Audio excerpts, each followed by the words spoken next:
Hi everybody. Jetzt muss ich sagen? Nee, weil das was heute. Hello everybody. Hi everybody. We are at the end of a 3 weeks trip through Western Germany, mainly along the Rhine Valley, where we visited several museums and institutions. And we are here at our last station in the Archaeological Institute of the University of Cologne, where we examine fantastic objects from the collection. Have fun with this video.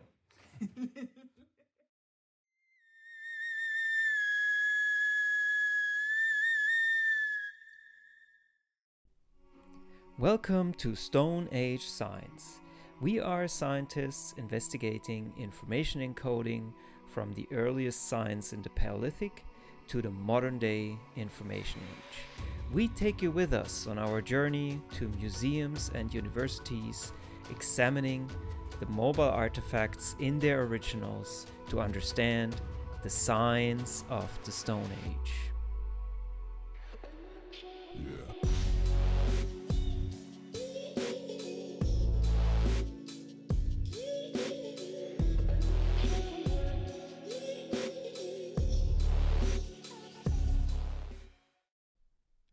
Eva started her trip in Berlin, in her home base, which is the Museum for Prehistory and Early History, and her first stop was in Western Germany, Montrepos, close to Koblenz. We have a separate video on this and on our retreat with the SignBase team, so we go straight on to Wiesbaden. The Stadtmuseum in Wiesbaden hosts the finds from the so-called Wildscheuer Cave. This cave was excavated in the 19th century, and in the meantime it fell prey to the mining of limestone, as the curator Daniel Burger-Völmecke explained to us. Aufnahmen von der Wildscheuerhöhle bei Städten. Wir vermuten, dass das zu Zeiten Kurhausens datiert, also in die 1870er Jahre, dem Höhleneingang von der Wildscheuer. Karl August von Cohausen was the excavator of this cave in the late 19th century. And here you see a handwritten and drawn stratigraphy of the layers with some of the finds like mammoth remains or a fireplace. Among other finds, Eva examined this mammoth rib, but she says that the marks on this rib are likely unintentional cut marks or maybe intentional but utilitarian marks, so not the type of sign we are looking for in our database. Eva then traveled on to Trier, where you have the famous Porta Nigra. This was built in Roman times. And here in Trier you have the State Museum of the Rhineland. So in German this is Rheinisches Landesmuseum Trier. Here Eva was hosted by Joost Mergen and Peter Henrich. Of course, in this museum the focus is on finds from Roman times, but there are also some finds from the Paleolithic. We are now in Trier, and we have the fantastic opportunity to study some ivory artifacts from the Magdalena Cave.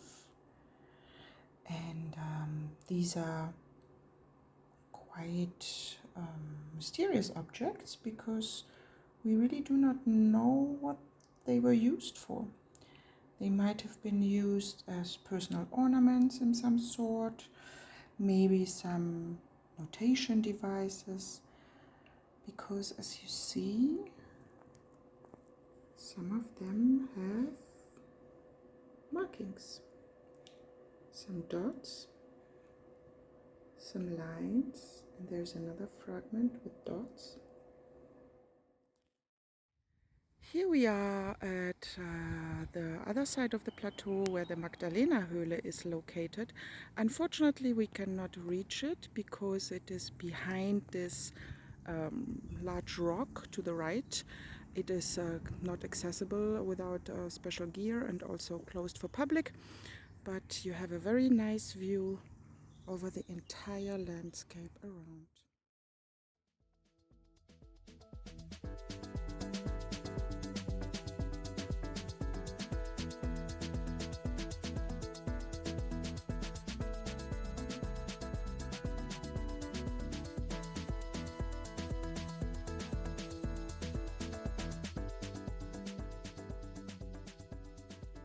The next stop on Eva's list was then the Landesmuseum in Bonn, so the State Museum.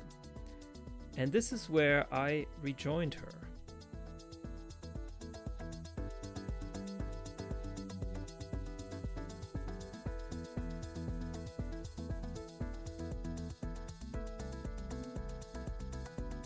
When I arrived, Eva was just about to finish scanning some artifacts, like for instance this pebble stone, which bears on both sides engravings of an animal.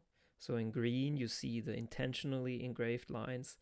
In blue there are lines which are potentially also intentional, maybe relating to hunting magic, and in red you have the traces, marks, which are likely unintentional.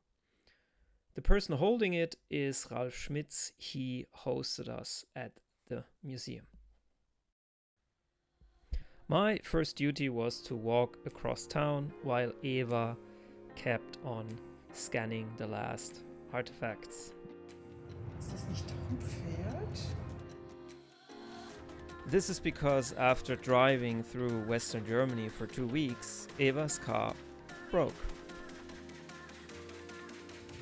Wieso ein Halfter schon fast hier die ganze Zeit? Also Ja, sieht aus wie ein Pferd, ne? So I had to pick it up from the garage. der L ist doch ein Pferd. Aber die, ja, wobei. Well, decide for yourself, elk or horse. The museum in Bonn hosts a large collection of finds from historic times and prehistoric times. And above all, it hosts one of the most important finds of all times in paleoanthropology. The fossil discovered in 1856, which gave the name to our close relatives, the Neanderthals. This fossil has impacted our understanding of human evolution in different ways, as was explained to us by Ralf Schmitz. The problem with the Neanderthal was that we had only 16 bones. No additional finds, no context, no stone tools, no animal bones, nothing to really base a chronology on. So after the first grand debates, are there fossil humans, yes or no, the fossil was somewhat forgotten. The find spot itself was completely lost. Nobody knew anymore where the famous Neanderthal was found. Since 1991, we have a multidisciplinary project here at the museum to re-evaluate this Neanderthal find in terms of the individual age, potential pathologies, cut marks on the bones, and also its genetics. In 1979, in collaboration with Svante Pääbo, the first genome sequence of a Neanderthal was extracted from this find, namely from the right humerus. Caused by the success of the genetic analyses, Jürgen Thyssen and myself received the permit to search for the original find spot. And we were indeed, after considerable research, able to locate it. We were also able to find for the first time stone tools of the so-called bifacial backed knives, Keilmessergruppe, which is typical for this time period in Central Europe. So this Neanderthal is embedded into the known cultural context of Central Europe at the time. We also found animal bones of the typical prey species like bison, horse, and reindeer. And as the icing on the cake, we found missing bone pieces of this particular individual, here marked with red arrows. These are mostly small pieces which were overlooked by the workers back in 1856. For a long time we wondered if these finds really come from the original find spot of the Neanderthal. Only after 2 years of excavations we were able to prove it finally, namely by refitting of a bone piece to the left joint of the knee, which must have been chipped off by a worker with a shovel. This piece perfectly fits into the knee joint. When I look at this Neanderthal, I am very certain that we are looking at a burial. Firstly, the bones are generally well preserved, and secondly, we have many small fragile bones from head to toe. Most remarkably, we have this particular bone, which is the nasal septum, thin like a piece of paper. If this is preserved, we have to assume a burial practice. There is another famous burial in the museum in Bonn, the so-called Bonn-Oberkassel double burial. These are two people of the Late Upper Paleolithic period, so around 11,000 to 13,000 years ago. One of them male, one of them female. The male roughly twice the age of the female, so maybe 50 years versus 25 years, and genetic studies have shown that they are not maternally related, so they are not siblings.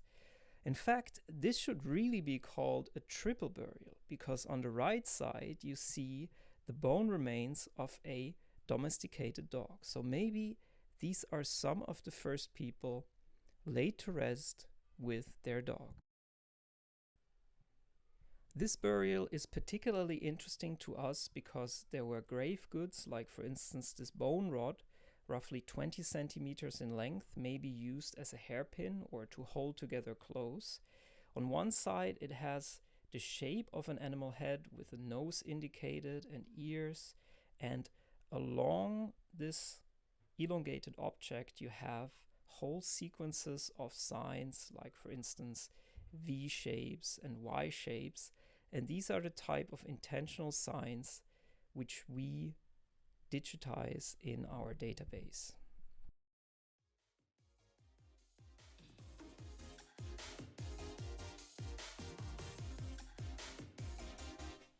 So after a rich visit at the museum in Bonn, we packed our microscope and made our way to the next and last stop of this trip, University of Cologne.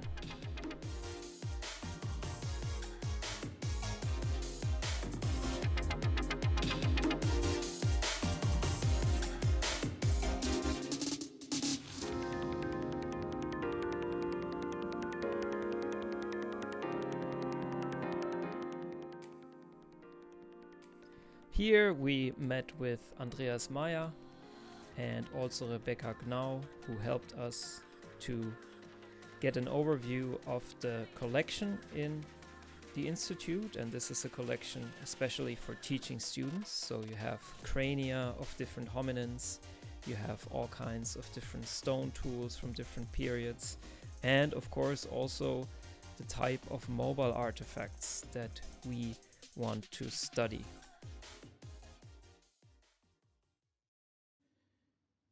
Das wäre ein Stoßzahnfragment mit ganz vielen Zeichnungen drauf, die man als Landkarte interpretiert.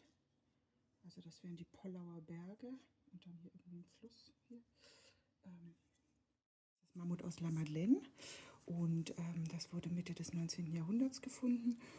Und das Spannende daran ist, dass man hiermit eindeutig beweisen konnte, dass Menschen und ausgestorbene Tiere gleichzeitig gelebt haben. Und zwar ist das ein Stück Mammutelfenbein, so eine dicke Lamelle, von Menschen ein Mammut drauf geschnitzt. Also die Menschen müssen es gesehen haben. Und das war dann der Beweis dafür, dass Menschen und ausgestorbene Tiere gleichzeitig gelebt haben. These artifacts are replicas of famous finds from La Madeleine, Pavlov, but what we are interested in for our database are the originals, so Eva has to search through all of the drawers and identify mobile artifacts that potentially carry intentional markings, and then scan these artifacts for the database.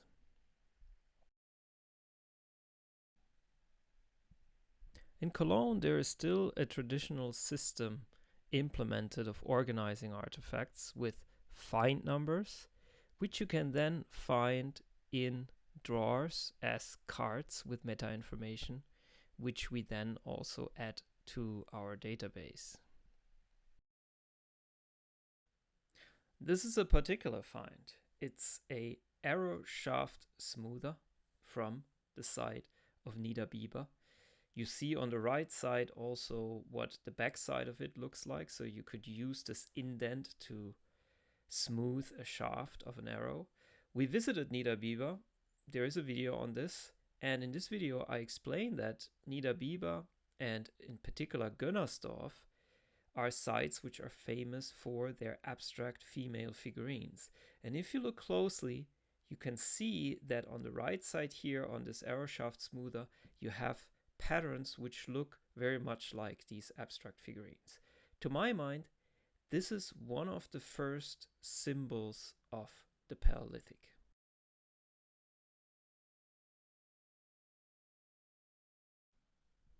Thanks for watching this video. I hope to see you next time.